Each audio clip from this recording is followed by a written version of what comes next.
with Season 3 underway, I thought I'll update some of the guides that I have on this channel, as well as finish some of the ones I didn't get around to making. That being said, Season 3 didn't bring much mechanical changes or relic changes for many of the breakers, so therefore all they really received was number increases on some of their stuff, as well as extra modifiers added onto some of their stuff. Lightning is the most true in this case. So relic-wise, he is pretty much going to be remaining the same, and I'll still cover that as a way of updating it. So to start with, we're running Mercy, Turret Grease, Special Charge Module, and Convergent Energy Skill Module. So in an extreme setting, this is your bread and butter. This is what you're going to be running. In a seasonal setting, you can drop the Convergent Energy Skill Module in favor of something like Bonus Coin. The reason we're running Mercy and Turret Grease is attack power is a very important stat for every breaker, and it's very powerful, and Lightning has the highest base attack power in game, being 250. So if you have Mercy increasing that by 100%, that'll take it to 500, and then Turret Grease stacking up to 10 times will take that to 100% as well, which will be an extra 250, which will take you to 750 out of the gate, plus then your Toy Worker on top of that if you have any attack power in there, plus the little bonus it gives you for having it as S rank.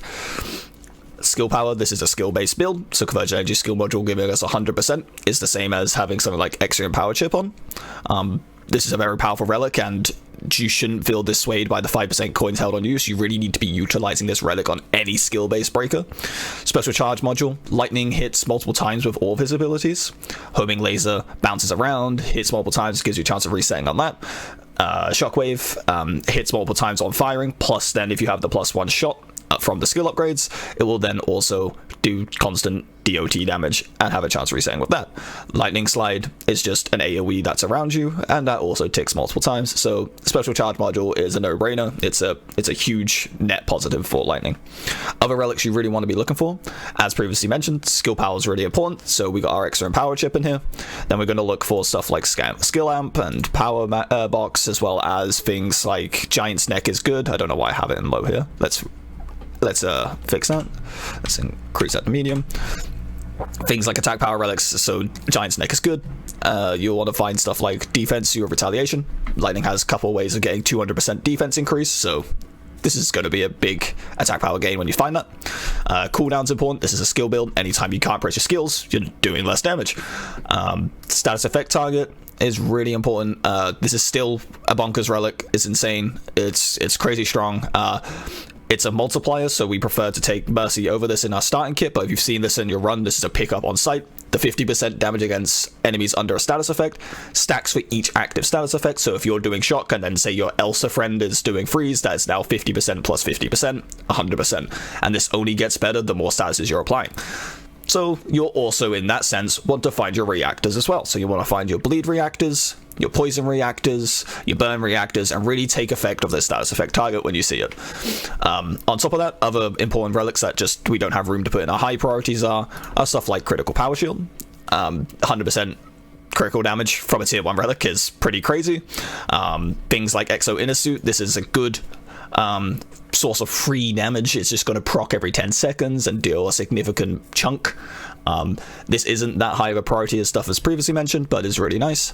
And then you've got your status effect scope. Shock being duration based, and some bosses just randomly dropping status effects, looking at you Vulcan armor. Having your statuses last longer is only going to ever be a net positive. And then if you're doing some solo play and you're doing stuff like seasonal, you'll want to be finding your penetrator rounds to really take advantage of the enemy defense scaling. Enemy defense scaling is going to be the biggest factor of your DPS drops off, so having ways to circumvent that is really powerful. Lightning has shock, so he can also do a 50% defense shred with that, as well as anything that you have on your toy worker, which I'll cover when we get to that. Moving over to skills. Again, I mentioned not much has changed in terms of what you're going to be running. It's just that things that you're already taking have got better. So your starting skill upgrade will still end up being either 200% shockwave or +1 shot. 200% shockwave gives you a little bit more damage in terms of raw value, but the +1 shot scales better and gives you more chances to reset your shockwave with the special charge module, and it does decent amount of damage by itself as well. So I prefer to take this just from a consistency standpoint, because when you're speedrunning, consistency is the most important factor. Otherwise you're going to spend most of your time resetting your runs. But again, if you want just straight up big numbers instantly, 200% might be a little bit more appealing to start with than you. Either way, no matter which one you start with, you want to find the other one as soon as possible. The third most important upgrade for him is his other shockwave upgrade, which is duration increase on shock, plus 50% damage against hit targets. This has been buffed. This used to be 25% and is now 50%. This increases all damage on the target and is a global multiplier, so this comes at the end of your damage values. So this is a huge damage buff, not just for you, but also your entire team, as the 50% is a static debuff on the enemy, which buffs everyone. Cooldown is important too. Find this when you can, but don't prioritize these over the damage sources that you need in your builds. Health regen, this could be useful to help maintain your mercy a little bit, although preferably we wouldn't take this again over the damage options that we're going to mention going forward. Your second most important upgrades are going to be in form of Lightning Slides. So Lightning Slide received very nice buffs. His 300% damage to center has moved to a 500% damage to center, resulting in around about a 20% DPS increase overall for the Lightning Slide.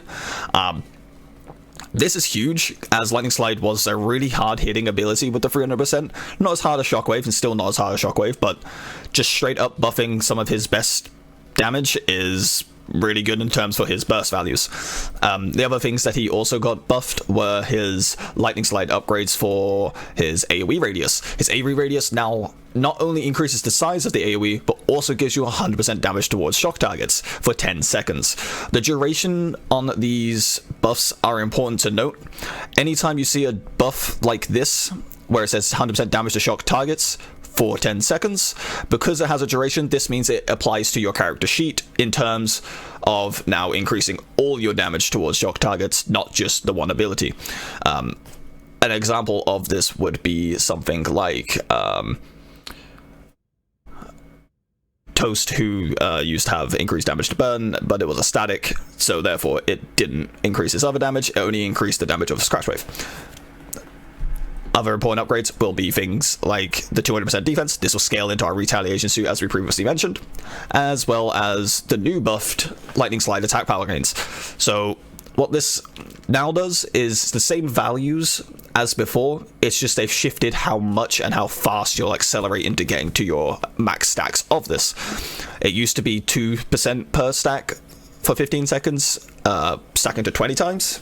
Now it's 10% stacking to 5 times. This just means in boss fights where there's less enemies to be hitting, you're going to be able to get those stacks a little bit faster and get more value straight from the start of the fight instead of having to ramp it up.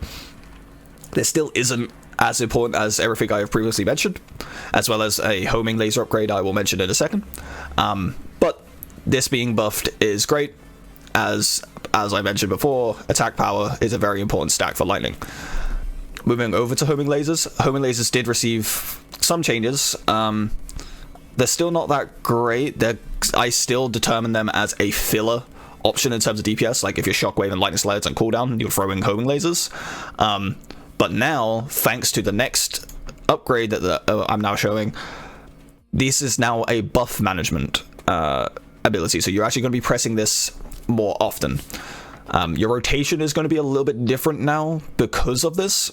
So what I mean by this is, because it's now giving you 100% damage to shock targets for 10 seconds, that 100% damage is going to go to your sheet, which is going to give you more damage overall for your shockwave. So you're going to start your fights by firing off homing laser, lightning sliding on or to the target, and then shockwaving at the tail end instead of starting with shockwaves. By doing so, this means you will have your homing laser 100% shock target, then your lightning slides 100% shock target, so the 200% cumulated together, and then that 200% is going to be applied to the shockwave that you fire at the end of that. It's very important. That's a lot of damage that you're missing if you do it the reverse order like we used to. That being said, other upgrades that are important to find for homing laser, we still want to be finding our laser durations, we still want to be finding our number of lasers, and we still want to be getting the shield towards the end. I wouldn't prioritize the shield over other things, but the shield is useful for maintaining your critical power shields and other shield related relics when you're finding those in your run, as those are also powerful relics to consider. The same as before, quick dash upgrades, we don't care for these. The 30% reduction on cooldown and the increased charges are very useful for helping us maintain turret greaves. as you can maintain your turret greaves without having to use WASD or your movement keys. By doing this, you have to use your quick dash as an example of this now. So if I move around, you'll see my attack power is 516. We'll let it stack turret greaves up a bit. We can't see the buff because we're not in a run, but you can see the attack power is going up. If I now move, it will drop. But if instead you use your survival skill down here and aim it by shooting, you'll maintain all your stacks. This is really important because Lightning has the lowest cooldown on his survival skill in the game, and this is how you can maintain very high values, be very safe, as every time you dash you actually are in an iframe, and get all your stacks to remain at the high and just get around the map without being in much danger. That being said, we're going to come over to Toy Workers. Now, with this Toy Worker update, these are very minor increases, but are still impactful. They are still numbers that you didn't previously have and are important to consider in any build. Personally, I haven't messed with this too much. I really should, but the sort of stats you want to be looking for is if you're 1, solo, and 2, in a multiplayer setting. So if you're solo, ignore defenses. Lightning becomes a little bit more important than it would in multiplayer, just because of the fact you don't have someone defense shredding for you. So again, in conjunction to your penetrator rounds that you'll be finding in your run in something like seasonal, and the seasonal upgrade tree, you will be able to start with even more ways of ignoring defense, and then have the shock also defense shredding. We want crit damage. Crit damage is the most important stat to really be stacking on your Toy Workers if you can find it. The second most important stat will obviously be your skill power. Skill power, being in a skill build, is very strong. And then skill cooldown, as this is cooldown. You can look at cooldown like attack speed for skills, basically. Any of these values are great.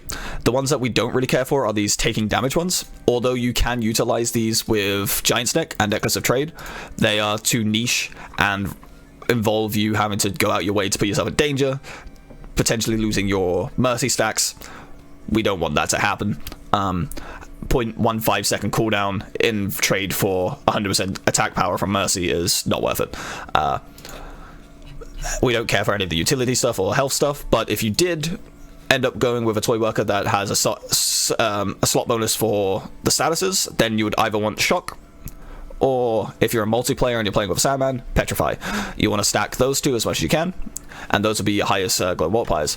Personally, I would highly recommend either going Power Dog, Gold Hound, or Medic V2. That's right, Power Dog is a good option now, mainly because of the fact that he has double skill power related set bonuses. Set bonuses means that you're going to have less chance of failing when you're upgrading your modifications on your Toy Workers, so having 2 of these available to you means that you're more likely to get the maximum level of the skill power option. As you can see here, we have mostly utility on this. We have mostly utility stuff on this. This will be a great one for Liner, and I will be doing a Liner video next on the channel. Thank you very much for watching. I hope this has been helpful, insightful, brought people back up to speed on what's good for Lightning. But like I said previously, not much has changed. It's just pre-existing stuff has got better. Liner will be next up, and then I think I'll do the Shuri Tornado build, because that's got much stronger and is a lot more fun now. Anyway, thank you very much. Like, comment, subscribe, and I'll see you.